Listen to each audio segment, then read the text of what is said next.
All right, guys, welcome back to another episode of Are You Black? Hey, hey, hey, hey, hey. So, Devasia, I've just kind of been doing some soul searching and just thinking about my purpose in life. Have you ever just been in a space where you had to kind of reevaluate and say, like, what am I doing? Am I bringing some type of significance to this world? Am I contributing to the world, into my community? Or just simply ask the question, like, what is my purpose and why am I here? Oh, trust me, that is like a ever evolving conversation going on in my head. I've been having those conversations with myself for years, and even here recently, where it's like, am I doing what I'm supposed to be doing, and Yeah. what I'm doing, does it make me happy? Do I feel fulfilled? Do I feel as if I am putting back some goodness into this world by whatever I'm producing? And so that was kind of one of the reasons why I wanted to do this podcast as well, because I really felt as though that there was parts of my voice that I wasn't really speaking towards. And I wanted to be able to encourage others to really fight for themselves, uh, bring wealth to themselves, figure out different ways of thinking. But at the same time, I'm like, okay, yeah, I can encourage others, but when's the last time I really encouraged myself? Yeah. Yeah, that's good. That is really good. I think that um that is the key to everything that we do in life. And we really shouldn't be making any moves without thinking about our purpose and our significance in this world. And I think asking that important question before you make a major life decision, before you make any type of move is important. And I think you should go to your source. Everybody has different sources, different things that they either believe in, confide in. But whatever your source is, whatever your quiet place, um, whatever you use to just reconnect with Mhm. yourself, it is very important to tap into that before you making a decision. So if you're listening, you could just be a listener in the RDU area, or you could be an entrepreneur. If you're an entrepreneur, just think about the questions that you ask yourself before you decide to make a move, and also what is motivating you. Is it money? Is it success? Is it recognition? Is it a title? Is it, building generational wealth? Is it, what is it? Community? Is it outreach? Is it volunteerism? Like, what type of impact are you trying to make in the world? Um, and what continues to fill your cup in whatever you decide to do, because there's got to be some type of motivation, and you just want to make sure that that motivation is in line with your personal values and Mhm. who you are, who you say you are as a brand, and then who you are as a person outside of your brand. And so I know I've personally been in situations, I feel like I'm in one now, where there's some things that I'm motivated by because I think it would be helpful, but it's Yeah. not always the good thing that I need. It's not the best thing that I need. And my source happens to be God. So for me, it's like, okay, I have to ask God, God, let me know, bring it to my attention if there's something that I'm doing that you don't have your hand in. Mm. And I think that's been really important for me for making moves, because I find out that I'm usually tired or I'm drained, or I just find myself feeling like I'm obligated to do things that I don't want to do. Yeah. So that is like, and that's a tough situation to be in, a tough space to be in. It is, and I had to also come to realization that sometimes those priorities or those motivations, they do change, and they may not be the same thing that it was 5 years ago, and that what I thought was going to be the thing that was going to last the longest may have already ran its course. And I have to come to that realization of kind of, okay, it's time for me to let that thing go, because it's no longer feeding back into me. It's no longer producing back into me, because we all can like be doing that same thing over and over and Yeah, over and over again. And it's like, okay, where do I get off this ride? you exactly. know, when okay, this merry-go-round is going around and around and around. When it's time to get off, and of course, some things you have to, you gotta hold on to, and you gotta be steadfast, whatever have you. But that's not the story for everything. Yep. And it's like Absolutely. sometimes we may go through failures, and if it feels like that we're always restarting and restarting and restarting, Mhm. and it may not be that you're just restarting; it's that you're really trying to find out what it is you're supposed to be doing. Yes. Because a lot of times we may go into it with our own preconceived notion of what that plan is supposed to be, Mhm. and sometimes we got to kind of take our hands off of our plan, you know? Right. And it's like, if you're a believer, of course, that resonates with you. But even if Mhm. you're not, sometimes you really honestly have to just let life catch up to Yes. your own purpose. And once Yes. life catches up to purpose, that's when you're going to see the most results. Yeah, and I think we feel like we don't have enough time. We feel like we're pressed for time, right? And we have to realize that, we're alive, and that's the blessing and the inspiration within itself. Um, we're alive, and we have the opportunity to do anything that we want to do under the sun. Absolutely. And sometimes we feel like, oh, I don't have enough time to do this. I'm just probably going to never do it. I'm not smart enough because I didn't go to that school. I didn't graduate with that degree. Man, I don't have enough money to do this, so I'm just never going to do it. um and so we get into our own heads as We do. well. Yeah, We and do. that is something that will hold you back as an entrepreneur. For those that are just working in the professional space, that's something that'll hold you back as a professional. That's something that'll hold you back as a creative. Just limiting yourself. You have to get out your own head. You do. And it's okay to begin again. Oh It's yeah. like tomorrow is tomorrow for a reason. It's a new day. It's a new time for you to try again, to hey, it didn't work out yesterday, but really tomorrow we can figure out something else. You know what I'm saying? Mhm. Where it's like, and I love for those companies that say, okay, this is kind of stale. This is kind of, we've been doing this one thing for a while. It's time to shake it up a little bit. That may be a rebrand. It may be a refresh, or it may Yes. be the exact same brand, but maybe new colors, new stylistic of how we present ourselves to the world, just to kind of re-energize and kind of put some more flavor back into what it is that we say that we're doing. Because honestly, for some people, it just needed that new extra little spark, you know, Yes. that new burst of energy to kind of get you propelled back to doing the doing. Yes. Doing the doing. You I know, love that. it's crazy because like man, as we kind of like talk to a lot of entrepreneurs on this podcast, it's a running theme where it's like you're kind of fighting against that burnout but also being productive and kind of sticking with it and blah blah blah blah blah blah, because again, you're your own boss, you know. Hmm. You say you want to be a mogul, you say you want to be a boss, you know. Right. So you got to really put in the work, but at the same time, you also have to like take those moments to step back and say, okay, all right, have I forgot about me? Yeah. Have I forgot about what made me love this thing called entrepreneurship? Because honestly, for some people, it's a fad.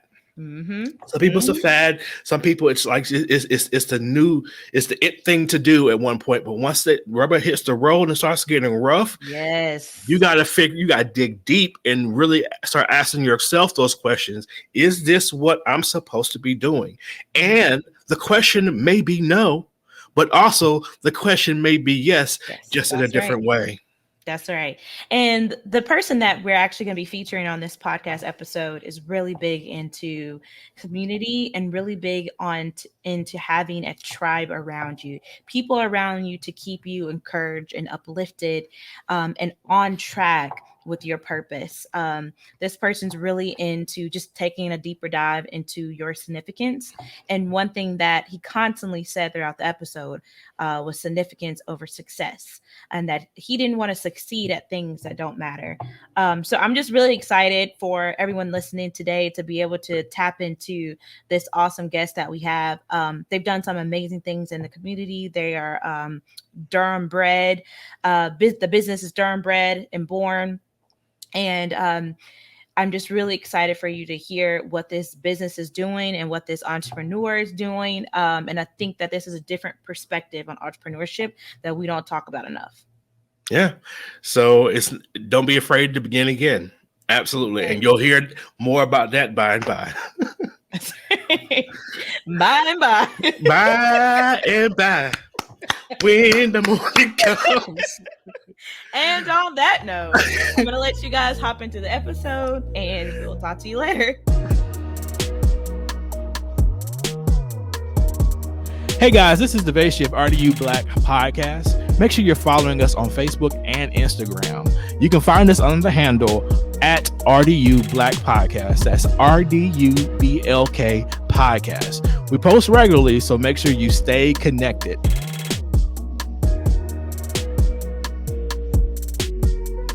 Hello, everybody. Welcome back to our next episode of RDU Black.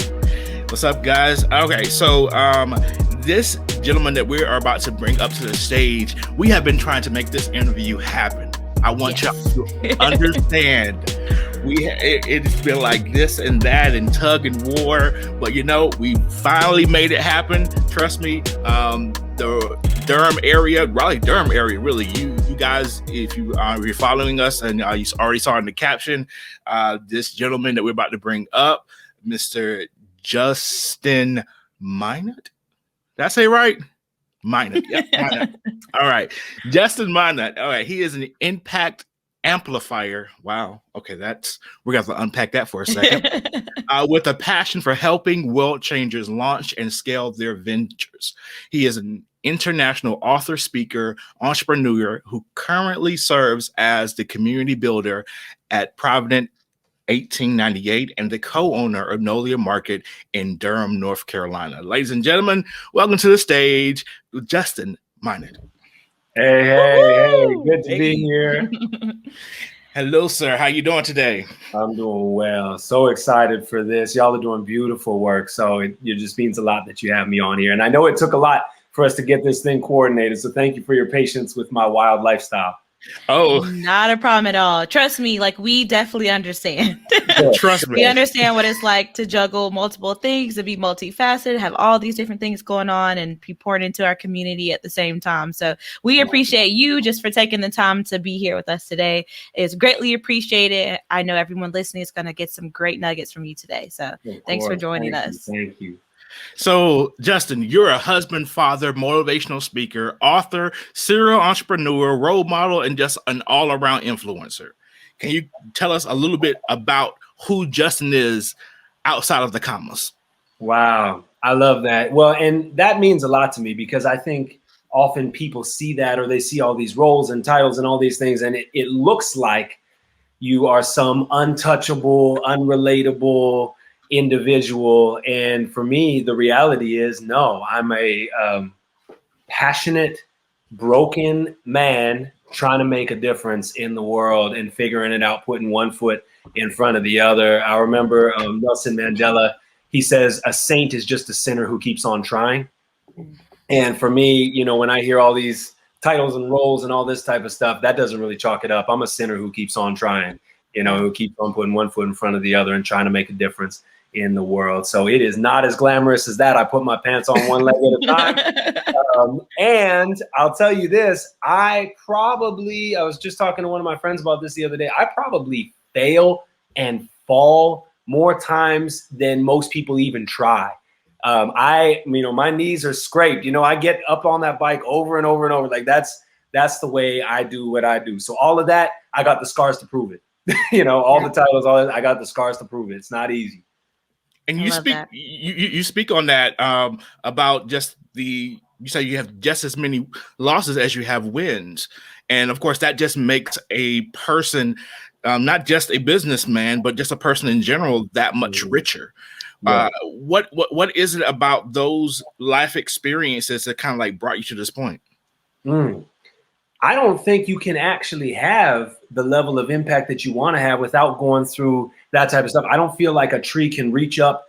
It can only reach up as high as its roots go down. And so for me, if your roots don't go to hell, your branches can't reach to heaven, right? Yeah. Like that to me is the journey. So I think it has made all the difference. And again, it's not something like, oh, this happened in the past and now I'm some quote success. It's every day I'm trying things and innovating and failing.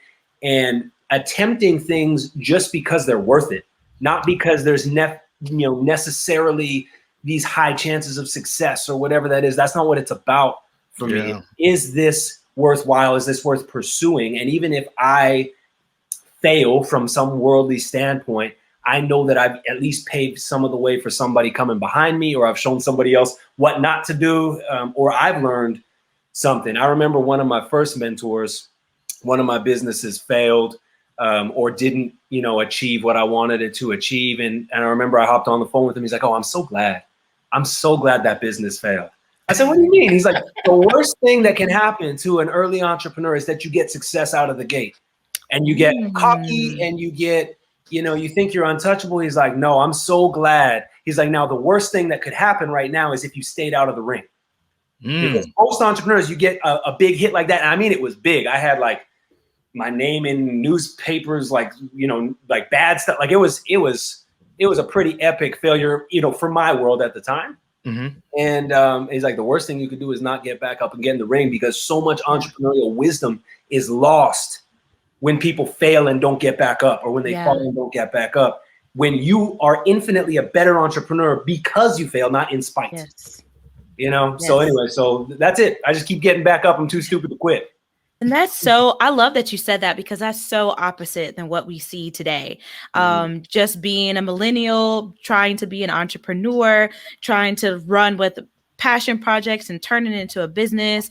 All we see all day long on social media is instant success. Like you see the perception of instant success. Yes. True.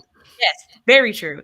So you see somebody flash their check of $100,000 that they just made their first in year 20s. in business. Like, I mean, it's crazy. Like brand new cars. I just purchased my dream car. I just purchased my dream house. And, you see all of this stuff and you're like, oh my gosh, like, what am I doing? I only made $100 this month. Like, am I actually in business? Like, it makes you question yourself. And it's so opposite of what you're saying, which is slow and steady wins the race. And it's okay to fall and get back up, because you're actually going to learn more. You're going to be a better entrepreneur, failing and getting back up, failing and getting better. But our generation just doesn't want to experience that. It's like, if there's a way around it, because you get on YouTube and it's like you're hit ad after ad after ad after ad of, hey, this is this quick way to grow your business overnight. This is your quick way to get your first $1 million in less than 5 months. And you see all this and you're like, okay, well, you have all these outlets, right? And all these people kind of like pouring into you. And every time you open a screen, whether it's your phone or laptop, you see all these things pouring into you, and it makes you doubt yourself and feel really self-conscious and feel like you said, compared to the world standard, feel like a failure because my success doesn't look like yours. Well, and I think really fundamentally, we need to redefine what success is. That's really what the conversation is we're having. And to me, it's like, look, am I breathing? Yeah. Success. Right. I win. Yes. That's it. Right. Did I get to fight another day? Yeah, I did. Like, I love the journey itself, not the result. I love the journey itself. And when you love the journey, you're unstoppable, because there's no outcome. So what? You make $1 million. Great. If that's your like carrot on a stick, then what? Yeah. And so it's redefining success. And to me, success is nothing more and nothing less than achieving your purpose.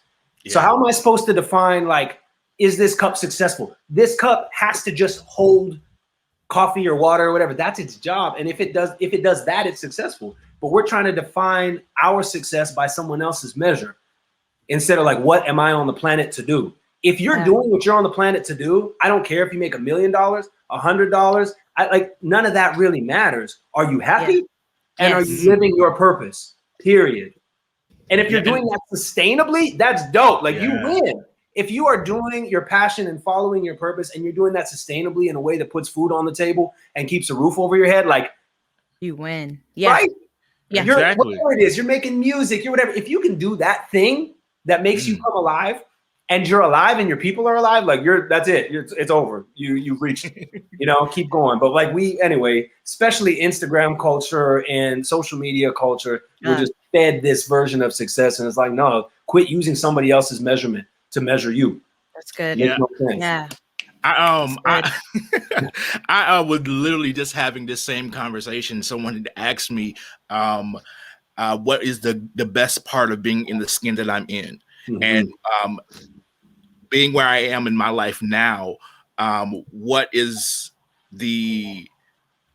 I guess the thing that I can like kind of pinpoint. And I said it was the permission to be whatever it is I want to. And of course, that's very cliche, but getting to that point where it's that I'm unafraid to try. It may not work out, but I'm unafraid to at least put forth some form of effort. Because like you said, your purpose, as long as you're walking your purpose, but we also have to realize that purpose is not a one-time thing. It's not a one thing, that you figure out. It's like, you may bounce a ball.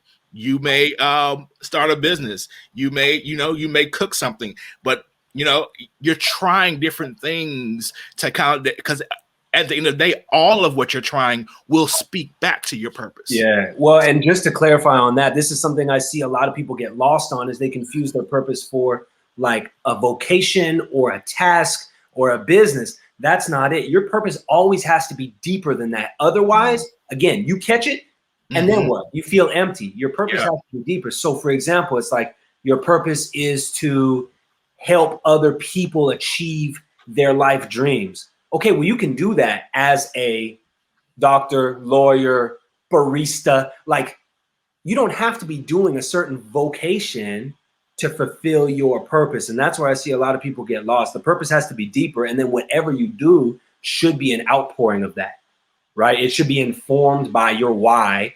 And then that way you could do whatever for the rest of your life. As long as you're fulfilling that why, you're never going to have some like midlife crisis. Oh no, because you've been doing the thing that sets your heart on fire. That's right. You're good. I was reading a little bit of your book, Unleashed, and you were talking about being a foster child and kind of being raised, adopted, being adopted and not really being able to know your parents, but by your 18-year-old birthday, and to see, you would think that type of thing would just kind of traumatize you, but you kind of like flipped it on its head and it became a driving force for you. So where does that passion to impact others come from? Whereas that you may not have gotten that as a child? Yeah. So my mom, she was incredible. Beautiful, did everything she could with what she had. And for me, it was a matter of actually taking my story and using it rather than being used by my story. Because the same thing can happen to two different people. Like there's a parable that people talk about, and it's like, okay, two sons are born and their father is an alcoholic. One of them goes and starts drinking profusely and, all this type of stuff. The other one goes and, raises a family and does, whatever, these things. And they ask both of them, how did you end up doing what you were doing? And the guy who was drinking heavily says, I did this because my father's an alcoholic, right? So they ask the second one, okay, well, why do you do what you do? You're living this quote successful life and making these things matter. And he goes, I make the choices I make because my father was an alcoholic. Right? Like took the same story, took the same narrative. And this guy said, because my father was an alcoholic, I'm going to be victimized and I'm going to go down this path. The other one said, I never want to go there, so I'm going to XYZ. But it was the same story used two different ways. So for me, it was a matter of taking my story and not being victimized by it, but saying, okay, look, I got a brick, this is my story. I can smash a window with it, or I can build a house with it. It's the same brick. The brick never changes, right? But it's my choice of what I do with my story. So I've taken my story, and for one example, I was almost aborted, all these types of things. And I used to have this narrative of, okay, it must have meant that I wasn't wanted, or all these different narratives, right? At some point I said, wait a minute, they couldn't even kill me as a baby. That's right. I'm invincible, right? But it's the same story, but that same story flipped. Yes. Was like, oh, now I'm invincible. I can go travel the world. I can start these businesses. I could do whatever, because look, they couldn't even kill me when I was a baby. Like when it's my time to go, it's going to have to be a big meeting in the cosmos, right? And so like, no, like what are you guys going to do? You can't touch me. That's right. It was the same story. And I went from this like broken version of my story, unwanted and defeated and all these types of things, to saying, no, now that same exact thing makes me invincible. So it's taking that and reframing it in a way that doesn't have me be the victim, you know, and how can I use this? I got some tools. I can enter a room, and this is one of my gifts. I can enter a room and relate to almost anybody because of what I've gone through, all the various scenarios that I found myself in that, you know, for a long time, I was so like, oh, why me? Why me? But now it's literally, okay, why? Why me? How can I use this? How can I make someone else's life better? This cannot be in vain. This cannot be wasted. So that for me, and then to answer your question about, you know, where the drive for impact comes, there's nothing else. There is nothing else on the planet. I choose, I want to live a life of significance, not success, not, you know, success by whatever people's terms. I want significance. I want to do something that leaves the world a better place, that leaves my kids better, that leaves society better. I don't really know what other measurement I could measure my life by and not get to the end and feel like, you know, now what? And I mean, to me, and I talked about this in my book, like that's kind of the definition of a midlife crisis, right? Is you climb this ladder, you get to the top, you know, scrape and claw to the top only to realize it was up against the wrong building. So you succeeded, quote unquote. Okay, you made it to the top up there. of your ladder. Exactly. Right? But you're looking over, you're like, this isn't where I want to be. Right? So if you're not really checking the ladder, like, is this the ladder that I want to climb? Is this something that I would ever regret, you know, spending my life and spending my time on this? Like, nobody on their deathbed is like, oh, can you bring me my car? Can you, right? Yeah. Please. Like, I just wish I would have worked more and gotten a bonus. Nobody, no. How are we living like that now when that's not what actually matters? When, you know, stuff is on the line. Yeah. So I would rather live as if the things that matter matter. To me, I'm not afraid of failure. I'm afraid of succeeding at things that don't matter. Yeah. I am afraid. That is my biggest fear. I don't want to succeed at things that don't matter. That's worse to me. I'm not afraid of failure. Let me go, but let me make sure the things I'm doing actually matter. Anyway, that's what I have to say about that. I get pretty passionate. So there are a couple of things as I was reading your book. Again, not a shameless plug. You're our guest today. Make sure y'all go get his book, Unleash How to Live Fully and Do Something That Matters. It is available everywhere. I got mine on my Kindle, so I started reading there. And some of the titles that kind of like jumped out to me: Own Your Own Story, How to Make Lemonade, or Lemons Out of Lemonade, Lean Into the Mess, and the one that was I just kind of left off of was How to Hate Your Birthday. Interesting. Can you talk a little bit more about that? Okay, yeah, I got a couple fun ones in there. The other one that's fun is How to Be a Good Drug Dealer. We can talk about that. That's another chapter title. But I had a lot of fun with the titles, and I had a great friend of mine, Trevor Lund, was helping me with the book, and so we got to be really creative. But actually, How to Hate Your Birthday was around the same story I was telling you about me changing my narrative for my birth. And so I grew up and I hated my birthday, and I never knew why. I just had this, like, I would never celebrate it, and it would come around and it could pass without anybody knowing. I just didn't really, and I realized later as I was unpacking and really doing the deep work was I did not feel like celebrating because I didn't feel like I was celebrated. Right. And so I didn't feel like my life was worth celebrating. And this was deep internalized stuff. There's no way I'm not conscious of these pieces. But it was this deconstructing and reconstructing my value, my worth around, you know, more empowering messages like, you know, God had to sneak me in to get me here. It wasn't that somebody didn't want me or didn't, you know, no. Like, this is just changing the story and changing the narrative, and that I am worth celebrating just because I exist. And the fact that I got here, however I got here, means that I deserve to be here. Where, you know, for a long time, many years, I lived kind of with this chip on my shoulder. And, you know, you talk about the drive for impact. It was a similar looking drive, but this is what's interesting.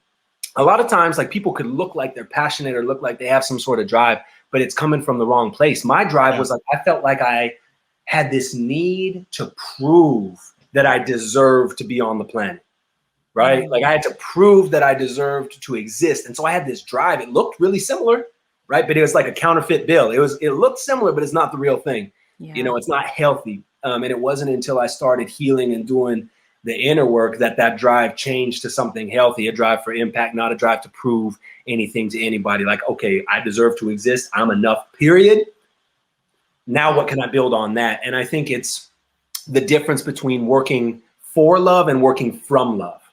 Right? Like, okay. I'm not working for love anymore. I'm not working for validation. I'm working from a place of validation, love, groundedness. Whether or not I do another damn thing with my life, quote unquote, I'm already enough. Now you can create from a healthier place and not have these unhealthy drives that, that was most of my younger adult years, was that. So anyway, that's how not to hate your birthday. I find myself, even as I'm like doing some inventory on my own life, of fighting against not thinking I still have enough time to accomplish, I guess, quote unquote, that goal. Yeah. And so it's like you kind of fight with that, and you have some people that are probably listening today that you've had this passion project that you've always wanted to do, but it's like you feel as though that time is getting away from you. This past year, we had literally a moment where everyone had to like stop and take a break and reevaluate. So it's like you had so many rises of new business ideas, new ventures, new. It's like I finally had the time to really think about it. Yes. And I think that's one thing about what your guys are doing over at Nolia, well, formerly Nolia Coffee, but now Nolia Market. That you said, okay, let's not just react to the times, but let's be about what the time is speaking to. So how is it that you guys you already had a really dope following and a dope thing that you were doing there, but you just learned how to pivot? Well, I want to touch specifically for people who are sitting here listening and, wanting to start that next thing. I think too many people die with their songs still in them. Right? Like the song never got sung, and so I think two things are happening in this pandemic. One is time, and the second one, which I think is even more powerful than the time to just sit and breathe, is mortality. That we are faced with in a more direct way. Obviously we are all faced with our own mortality every day, but very few people actually take the time to like really sit. I remember I was watching Gary Vee. I follow him on social media, and they're like, hey, any words of advice and or any words of inspiration? That's what it was. The biggest words of inspiration. He says, you're gonna die. Right? And they're like, what? And he's like, no, hear me out. You are going to die. Like, if that doesn't move you, full stop. Like, you're gonna die. That is the inspiration. Like, get to it and get living, rather than like, oh no, I feel like things are slipping away. It's slipping away, thinking about it slipping away. Yeah. Right? Get up and get moving. Just like start doing the things like, yesterday you said tomorrow. Yes. Yesterday you said tomorrow. Well, that's today. Right? So what are we doing? Have you pursued the things that make you come alive, even in a small way? Like, just take some small step. If I'm talking to somebody, take some small step in the direction of your, life, your aliveness. That's what we should be led by, is our bliss, our aliveness.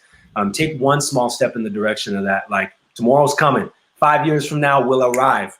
10 years from now will arrive. Like, get moving. You don't have time for that. So, for, as you know, Nolia Market, really exciting. It was really just born out of, so I'm at Provident 1898. This is this co-working community, Black-centric co-working community. And I'm very big on saying it's a co-working community, not a co-working space, because the space is just the how. Like, it's really about bringing people together in collaboration, elevating the Black experience. It's not Black exclusive, but certainly Black-centric, which is fun. And I think a needed thing in this time. So I'm over there.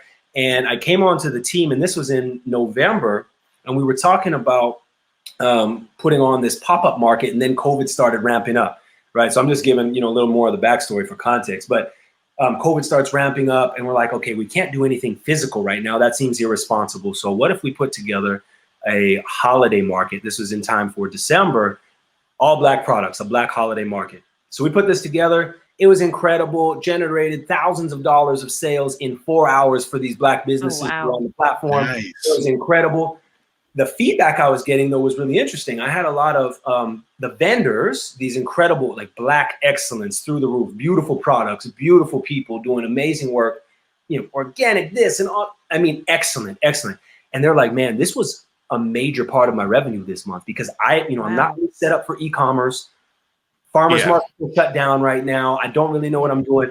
And so it was like the way people were ordering their products was hit them up on Instagram DM, send them a Cash App. Like, the infrastructure just wasn't there. So like, hey, thank you. Because we put it all together on one e-commerce platform. Like I stayed up 72 hours in a row. It was crazy just to get this. We built a website from scratch. It was crazy. Anyway. Oh, wow. I don't want to do that again. But it was amazing. Now, side note, for the business owners, we got to do better in just, our mode of getting your purchases in with Cash App. We got to do better. Okay, continue. No, but I think this is an important piece, right? Is like there are these gaps in the infrastructure. And for me, it's not just like, we need to do better, but it's not just do better. Like there are clearly these gaps in infrastructure and in access to knowledge, access to resources. We just don't know. Don't know. That we need to address. And so, there was that feedback from the vendors, but the part that really kind of shocked me and stuck with me at the time was I got all these emails from customers who shopped at the Black Holiday Market who were like, man, I want to shop Black. I want to shop local, but I don't know how. Because like literally, I'm trying to hit up this vendor and go to their DM and hit them up on Cash App and trying to coordinate a delivery. But I got to go here and put all these products in one cart.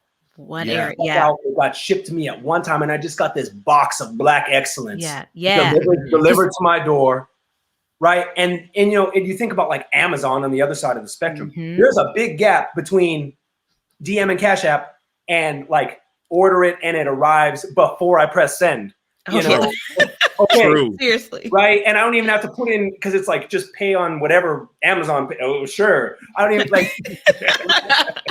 I just have to think the order, and it's like, okay, that's the level of infrastructure we're talking about over here, and there's a major gap. And so we said, okay, I feel like we can do something in this space, and that conversation kept coming up. And then all of a sudden, I'm looking, okay, we've been shut down. Nolia Coffee's been shut down since early on in the pandemic. We never really set out to be a purely coffee shop. Like it was community. It was about bringing people together, and so we were doing curbside coffee, but that wasn't really our lane, that we wanted to be in. So I said, okay, well, we have this building. And quite practically speaking, practically to the entrepreneurs, I have a lease on this building. So it's like, okay, there's that.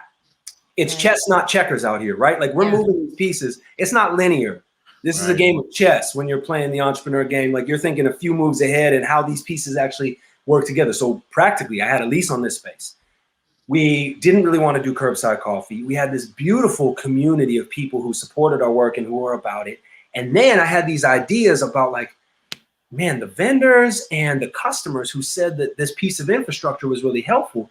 Is there a way to put all of these things together in a way that allows us to still be in the community and be active and relevant and provide a needed service, not just to keep our doors open, because it's much easier, frankly, to just shut down, right? It's like, okay, well, none of it works. So, okay, beyond keeping our doors open, how do we really add value to people's lives, and how do we make a difference in our community and provide something that's needed? So that's where the idea for Nolia Market came from. So it's essentially a brick and mortar business, all Black products, similar infrastructure to what I was talking about, all one website.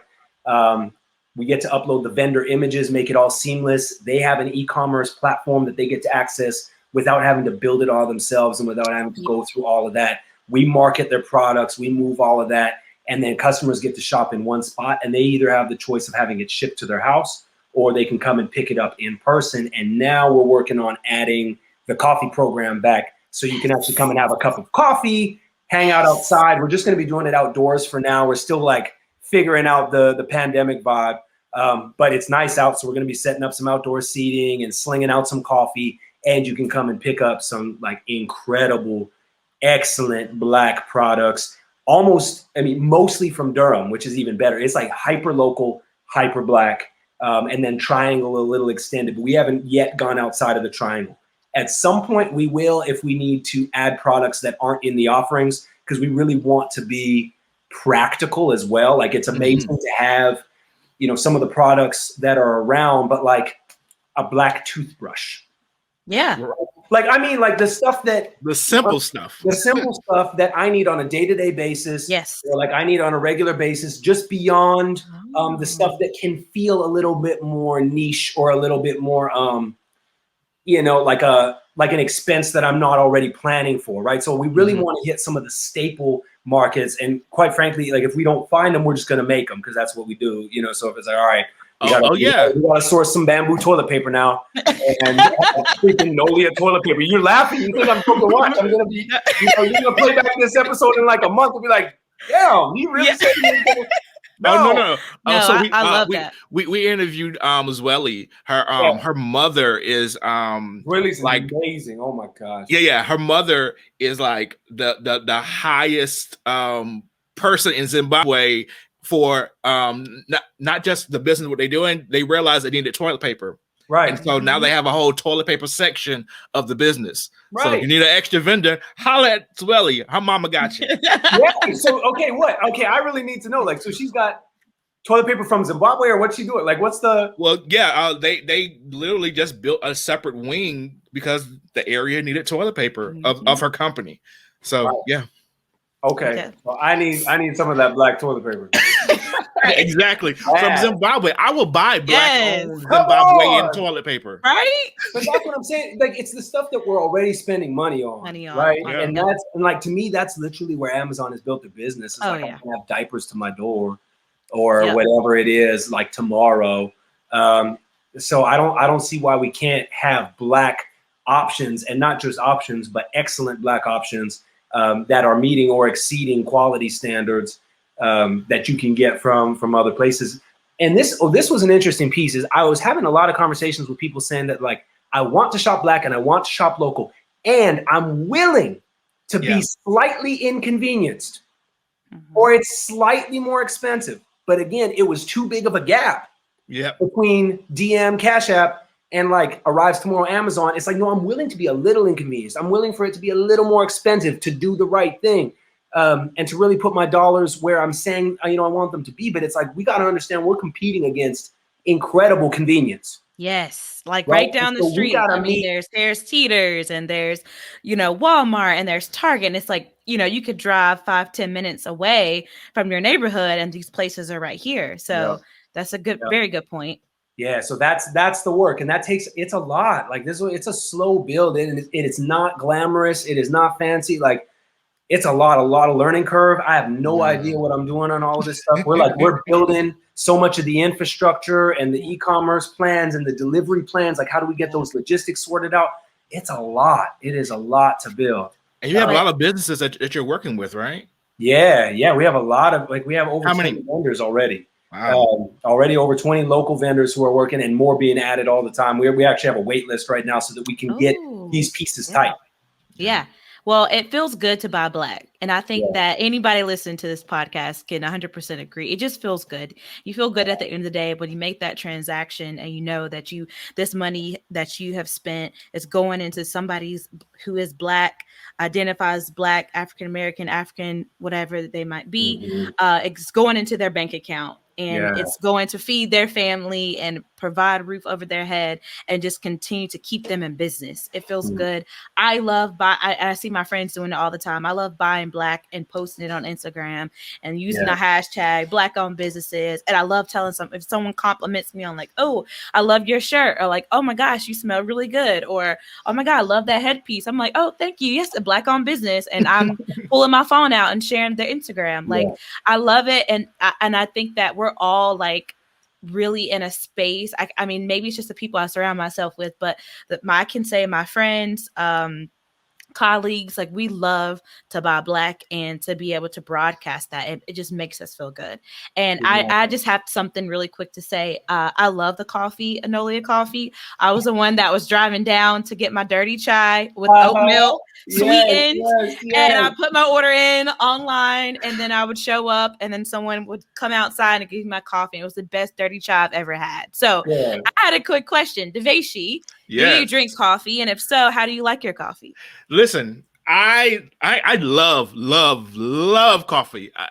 Coffee flavored ice creams, coffee flavored I just do. I do. So so yeah, that's something that's very near dear to my heart.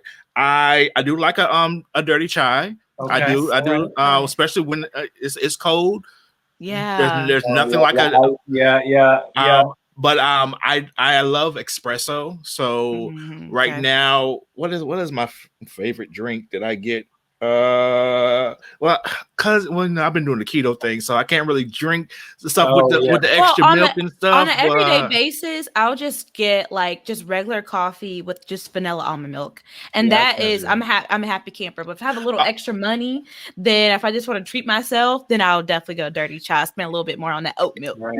if Right. I'm, Yeah, if, that's if I'm it. if I'm gonna do it, I'm gonna do it. I want a specialty coffee. Yeah. You Oh know, yeah. you know, don't give me this little, just I like my coffee black. Oh, Right. that's so boring. What? So, What's Justin? What's yeah. yours? Oh, see, now so I'm a purist in the sense that my favorite coffee is a black coffee. But what I will say is this, is I really love a great pour over from a unique destination or a unique coffee. And Okay. a pour over is essentially a single cup brew, like you're pouring the water straight over top, it's going in and it's making you one perfect cup every time. But if you get, and this is what people don't, a lot of people don't know about coffee, is the origin makes a big difference. Like if you grow it in a certain region at certain elevations and all these things, it's going to make drastically different coffee. It is, I forget how many times more complex than wine in terms of tasting, right? So like I have friends who are professional coffee tasters and, Q graders, they're called, they'll grade coffee. If they taste something, they could probably tell you, it's like, okay, this is probably from Eastern Africa. I'd say Rwanda, because you're tasting the different nuances in the coffee. So it's an incredibly scientific and beautiful process. So I love a great, I'd say Kenyan or Ethiopian coffee are my go-tos. And it's gotta be the high end stuff because I've just spoiled my mouth. You ain't doing Folgers. No, that's the F word. So no. See, when people say that they like Folgers, I mean, unless they drink it black, which I'm like, okay, I don't. Power to you. But if you drink Folgers and you put other like all this cream and sugar in it, you don't like coffee. You say you like coffee. Right. You like the high. Yeah. Right? So you don't like coffee, right? And not knocking anybody. Everybody starts somewhere on their coffee journey. Okay, but let's not stay there. Let's evolve, everyone. That's right. Let's evolve. And you're in Durham. Like if you're in Durham, there is so many local coffee. Like there. I mean, I love all the coffee beans. I like to go. I think there's like I know you could do it in Bodega, Whole Foods. They just have a whole bunch of different coffee bean counterculture. Like you name it. I mean, there's BU. I mean, there's so many great coffee beans. So you can't live in Durham and drink Folgers. Like, are you crazy? You can't. Cocoa Cinnamon, Little Waves. Cocoa Cinnamon, right? They're doing great work. There's another one, People's Coffee. They're a less known one that's really fun. They're kind of on like, I think they're the southwest side of town, Foster Street. My buddy just opened Liturgy in the Durham Food Hall, which is, they're doing really great. But like the coffee scene here is incredible. You have no excuse. No excuse whatsoever. Whatsoever. Sorry for that little tangent. This is great. It's called my favorite drink is a macchiato. There you go. Macchiato. Yeah. That's the one. See, I'm a cortado guy. If I'm going specialty, I go cortado, which is similar to a macchiato. But yeah, it's fantastic, especially if you have a good espresso. Yeah. I like the flavor of the bean. I do. Right. So you guys in your relaunch, y'all pretty much had a goal. You kind of reached out to your community and said, okay, hey guys, we're trying to make this new thing happen. And literally y'all raised almost $20,000 in like no time whatsoever. Like 10 days or something crazy. I mean, to me, that's the power of Durham. Durham is the best city on the planet. I'll just say it that way. Durham is the best city on the planet. The community that we have around us. And so I think we had an idea and, passion for it that resonated, the story connected, but beyond that, we cannot take credit for how powerful this community is and how much people shared, contributed, all these types of things to make this happen. And now the way we did our fundraiser, and again, like these are putting the pieces together, I'm being really transparent. of how this works, right? So we put that fundraiser together, and essentially people were getting gift cards to shop at the market, right? Okay. So they were pre-purchasing gift cards. So what it really did and what it really said was, hey, vendors, we got your back. So really, we don't get to keep hardly any of that as far as like putting that together. That was really to say, okay, we want to show that the support is here for the vendors. We want to show that, people are ready to back and ready to buy Black products. And that actually got the vendors more excited than anything. So yeah, it was incredible. And I'm excited. Like, people are putting their money where their mouth is. They're saying they're about it, and they're backing it up, which I love. Because you pretty much have created community, and it's just important to find or create your own tribe that really kind of just supports the whole movement of what you're doing, because y'all have your Patreon as well. Whereas like you're not only just doing or talking about the businesses, but you're also doing weekly empowerment sessions, and just again building that community that we're speaking not only to just this man but the whole man. Right. And how important that is that I think that's one thing that a lot of times some businesses forget about is you really have to build that community, and you have to stay engaged with that community. So again, it speaks back to you because you could have done, well, you probably could have done Nolia Market because you could have just tried it, but it makes it a whole lot easier when you have something to pull from. Yeah. Well, and I think, building community, actual community, that's not the easy path, but it's the sustainable path, because it's rooted in relationships. I mean, most of the people who donated or, backed this campaign were people that I've had real conversations with, right? Or who know me in some way, or we've interacted on social media beyond like, hey, can you buy my stuff? No, it's like we actually have a relationship. And so it's the slower path. But I think it's coming back as far as businesses with authenticity and integrity. It's coming back, like our grandparents, the baker's dozen, right? Like, let me throw in an extra donut for you, because I know that builds longevity, right? And people are not looking in terms of longevity. They're looking for like, okay, what can I get now? How can I move this now? But real community, real rooted community is a long, long, long game. And it's not easy. It's investing in relationships and real infrastructure. And that to me is actual resilience, right? When you have that kind of community and you've invested that kind of work, that's when you're resilient. I mean, like in the middle of the pandemic, I had the house that we were living at, the basement wall collapsed in the middle of it and all these things. We ended up staying in 7 different people's houses in like 3 months. And nobody knows this part of the story, right? They just see what's happening on the outside. Like, that's why we have this podcast. Continue. Right. Very few people know that story. But 7 different people's houses, 3 of them we had never met. Wow. They were out there like, hey, my friend told me you needed a place to stay. And this is Durham. Like, my friend told me you needed a place to stay. We're out of town because of the pandemic. We're visiting some family. You're welcome to stay at our house. And we've seen what you've done with Nolia Market, or maybe they'd been there once, but we had never really talked. And they're like, we know what you're about. And like that kind of resilience, we got to lean on our community because of how powerful this community is here. That's the stuff what's that worth? In terms of economics, how do you measure that? You can't. So that's the stuff I'm most excited about. Like, okay, it's cool. Like, we raised money. That's great. But did we raise support? Support and money are not always equal. That's a fact. I believe you did. So, Devasia, I hope you're convinced that Bull City is where it's at. So whenever you want to move, come on down. We'll show you how it really is. Where you Come at? on down. I am in Raleigh. So we have this friendly competition between, is it Raleigh or Durham? I was in Durham for 13 years. You can't call it a friendly competition. That's like, okay, I saw this post one time, and it's these greyhound dogs. They do the dog races, and they put that little rabbit out, and it runs off it, and there's a cheetah in the kennel like this, right? All the dogs are running. They're out there trying to run, and it's like, when you're the best, you didn't have to do all that. I'm not chasing this rabbit. Go ahead. I will be here. That's right. Right, and so you're gonna be right here. Call it a friendly competition, but we're like, Justin is going in right now. When people say they're from Raleigh, I'm like, oh, sorry.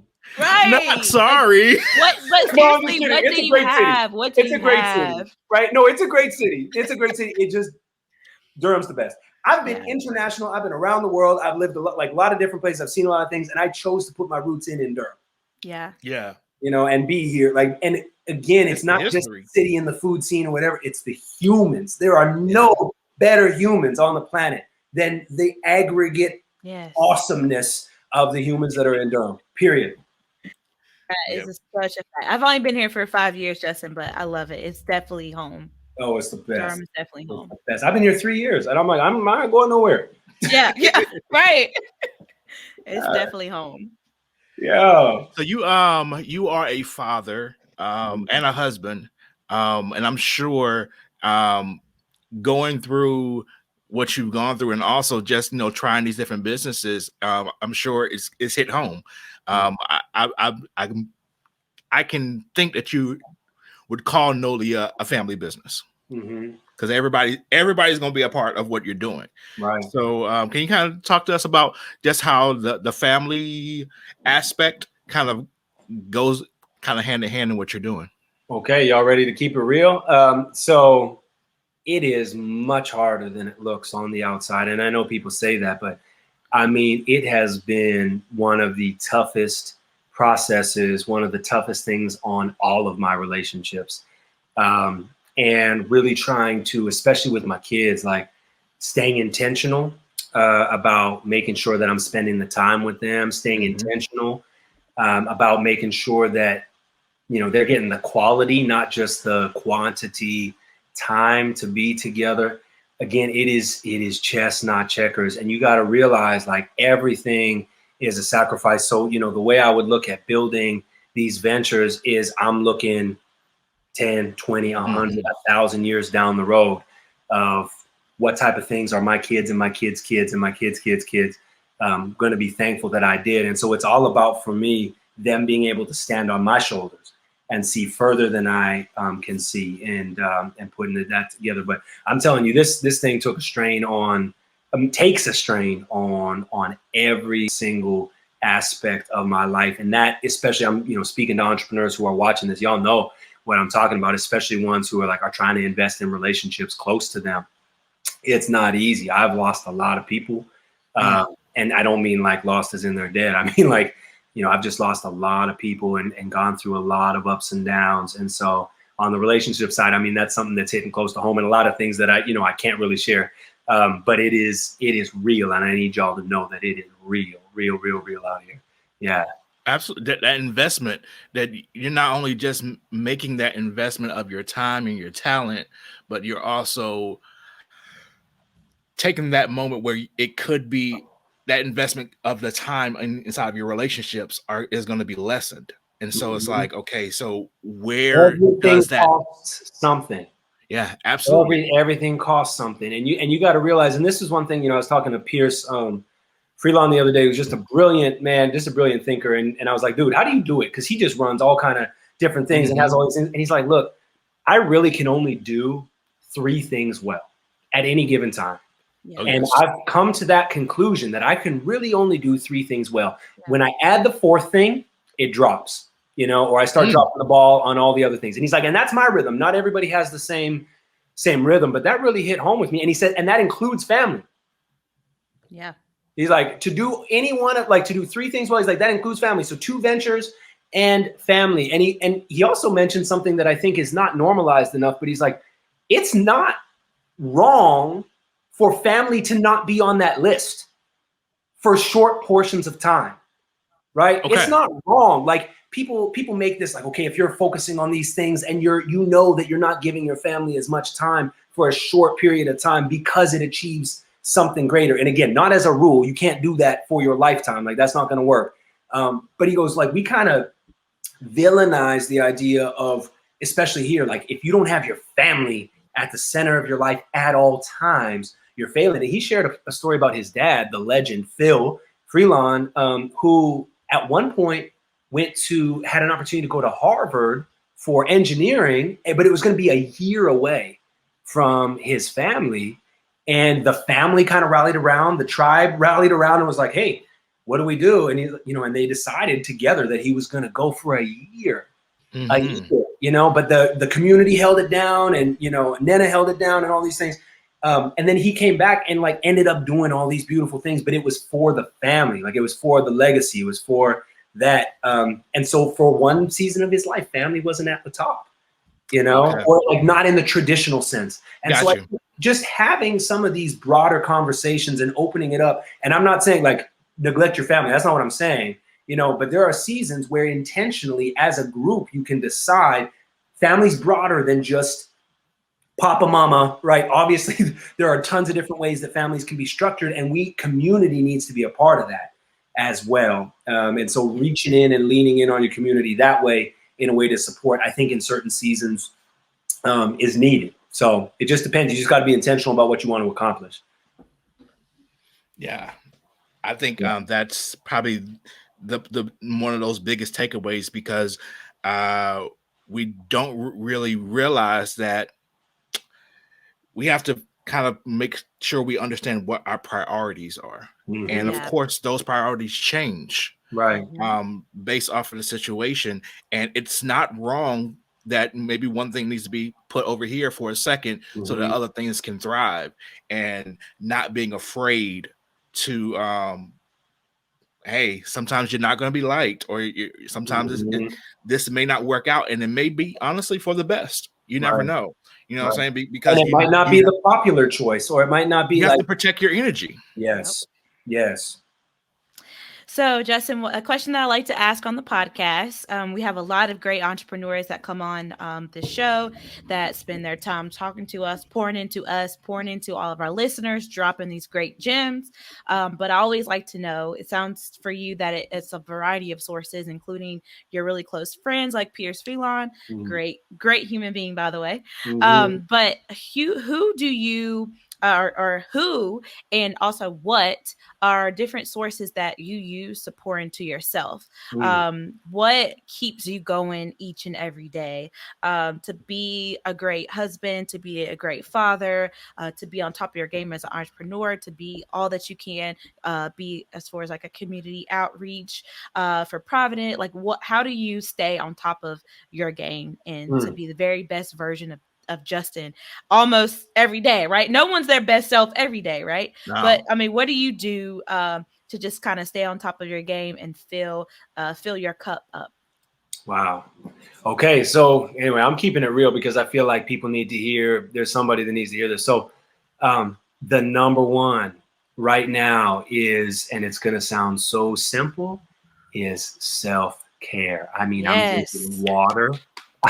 I'm drinking a gallon of water a day. Yeah. I'm eating now, and very few people know this, but like I've been going through some stuff on the personal side for the last 3 months, really, really heavy. And I got to the point where I had lost like 15 pounds, like just stress and all kind of things going on. And which on my frame, like I don't have a lot to give. Like I hadn't been that weight since I was 16 years old. And literally it was like, okay, Justin, eat. Yeah. Okay. I'm giving you guys the real story. Yeah. You know? I mean, like, bro, you don't feel like it, put food in. Just you have to get up and go to the gym, please. Like, and just invest in you. And those micro investments, especially when you don't feel like it, especially when a lot of people don't like you, especially when you don't really like you. Yeah. Right? You don't feel like you want to like you. You got to love you. And so for me, the one major source, I mean, is like the source of love itself, the infinite God, and then how do I nurture that in myself? Because I can't be good to anybody. I can't do anything for anybody if I have not loved myself first. So that's been the game. And it's been so hard, especially in moments where I have not felt like I want to. I have not felt lovable. It's like, no, I am choosing to love myself. I am choosing to invest in myself in those ways. And then from there, you actually start to build up that capacity. And it's addicting. Like the feeling of, I feel so great drinking a gallon of water every day. I feel, and I'm getting back to, I mean, I'm telling you, if you would have caught this podcast, and one of the reasons it was so hard to get a hold of me, man, like I had so much going on. If you would have caught this podcast a month ago, a month and a half, I might have shown up decently on the outside, but I was a shell of a man. I'm giving you the real. Yeah. You know, I was a shell of a man. And still, you got to show up, and and that's what I'm saying. Is like just to show up, and people listening, like there's people here. Nobody even knows what you went through just to put your pants on and show up. Yes. Yeah. Just to show up there and put a half decent smile on and be kind to people on a day where you're really having a hard time. Just to do that, how much strength it takes sometimes. And that's where I was. It was just literally like enough strength to show up and keep showing up.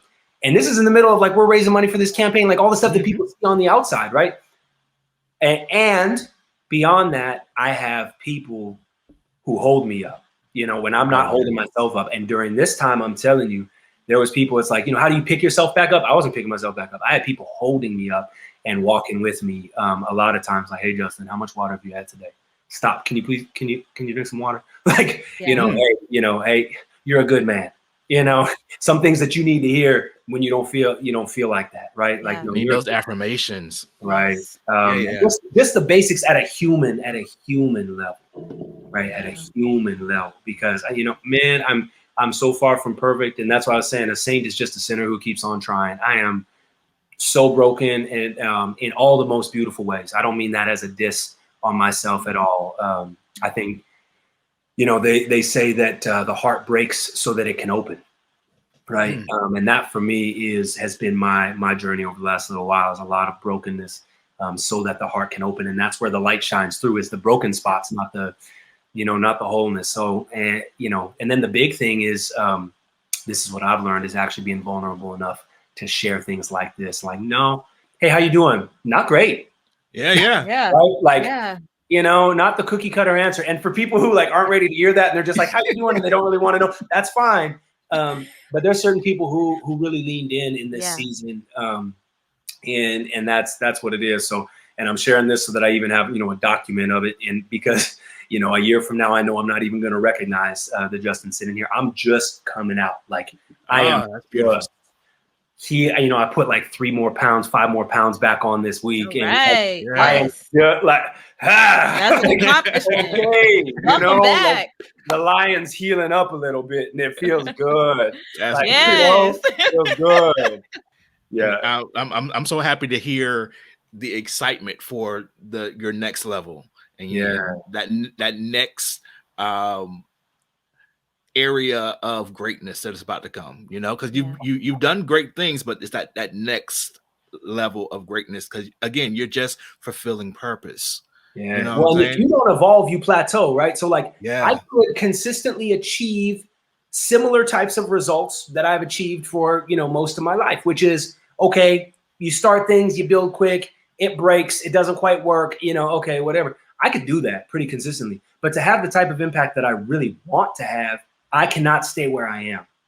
I can't. And I realized like, wow, this is capped, right? So if you don't grow, if you don't evolve, you can only achieve what you have elevated to, right? In terms of your capacity, or in terms of your, internal growth. Like, you might get it, but you can't sustain it.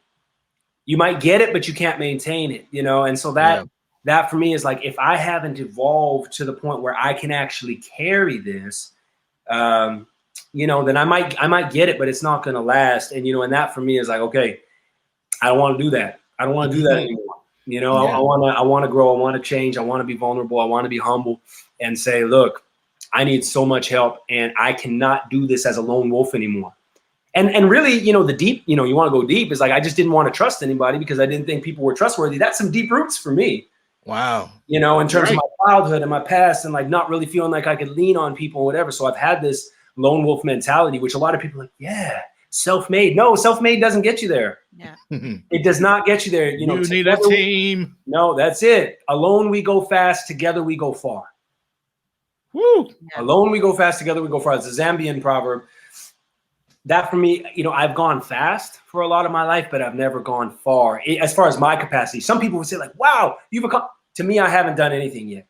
I have not scratched the surface because I've been holding myself back at the level of my lower vibration evolution. Yeah. You know, Wow. nope, gotta elevate. And that takes people. It Yeah. does. It Oh, it does. does. Yeah. So you're gonna get the final word, and you've kind of already dropped tons of gems. But if you could just take a moment and speak a word of encouragement to all of our current or future Black RDU entrepreneurs that are listening today. Okay, so I'll say this to you. There is something that only you can do. There's something that only you can do. And the world right now is waiting on you. You know, I encourage people and I get excited about encouraging people. That's why my friends call me an impact amplifier. I love amplifying impact. But it's not just because I want you to live your best life. Like, that's big. You know, I want you to be happy. I want you to be thriving. Beyond that, though, there are people who need what you have. There are people who need to hear your story. Yes. There are people who need the product that you have in your mind. There are people that need the business that you have in your mind. And it's bigger than you. I think a lot of people get caught up. You know, even my first book, great example. My first book, it was like 3 years behind schedule because I was like, what are people going to think? Whatever. What changed it for me is I started thinking about, okay, one person who needs this. And I had a picture in mind, and this person needed this book to come out. They were waiting on me. Like, maybe they were having a hard time and considering some really dark places if they didn't get their hands on this book. And so I started getting that person in my mind. And I tell you, I wrote that book in 7 nights after that was done. 7 nights, boom, boom, boom, boom. Stayed up all night, went to work the next morning, because the fire was different when it wasn't about me. And it wasn't about me just getting my name out there. So whatever it is, like, know that somebody needs it. And that people are waiting on you. It's bigger than you. Listen, ladies and gentlemen, the myth, the legend, Justin Minott. Yes. Clap it up, everybody. Clap it up. Clap it up. Thank you. You all are doing beautiful work, and I applaud this. This is amazing. I mean, to me, you're examples of people who, like, you saw something that needed to be done and you just went for it. So I'm excited for the rest of the journey. I'm excited to play this episode back and say, I got to be on the show when. Right? That's right. That's right. So it really is. It really is an honor. I feel very blessed to be here. Thank you for taking the time. I mean, this was awesome. It's a pleasure getting to know you. I've seen you lots of different times at various places, but I haven't gotten a chance to meet you. So I appreciate you for being here. And I'm so excited about Nolia Coffee, Nolia Market, and wherever else you're going to end up going. I plan to follow you and support you as us Dermites do.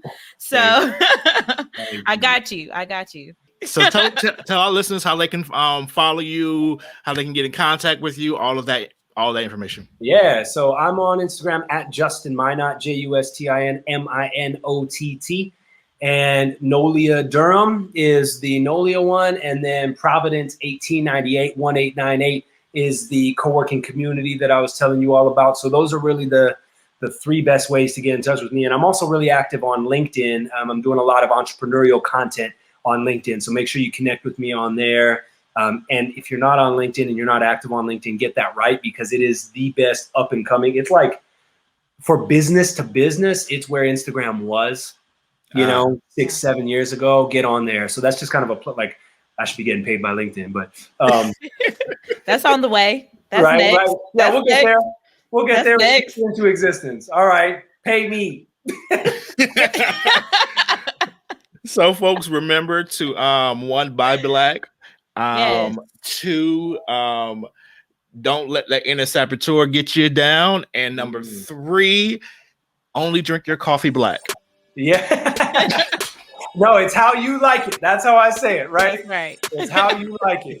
That's the best way to have it. All right, guys. Thank you all for joining us today, and we'll talk with y'all later. Thank you, guys. See you soon.